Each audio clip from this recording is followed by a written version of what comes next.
So ito nga pa yung pinagawa natin second floor mga boss. Bali extension lang to sa ating first floor na bahay. So napansin niyo may hero pa sa baba. Dinugtungan natin yung poste sa sigadulo mga boss at nilagay yung 2x6 na tubular para magiging trusses natin.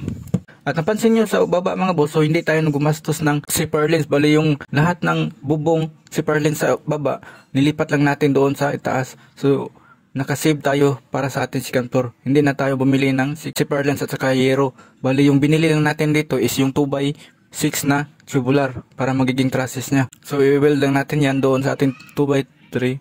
So napapansin nyo yung plywood sa baba, yan yung kisame sa ilalim sa ating first floor. Malaking save ito sa atin mga boss, lalo na sa magpapagawa ng second floor.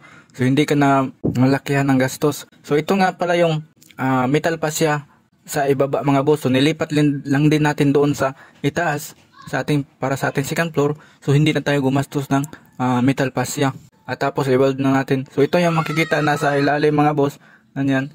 So hindi pa yan yung hero hindi pa yan naka-text screw. Nilagay lang natin yan para maging ready.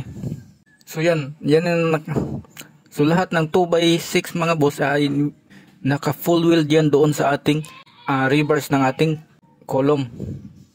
Bali yung sukat ng ating poste mga boss ay 9x9 inches. So yan mga boss, yung sa gilid naman ilagay natin yung mga ating metal fascia. So pagkatapos ay nilagay ng metal fascia, tapos yung gutter naman at saka yung flashing gutter.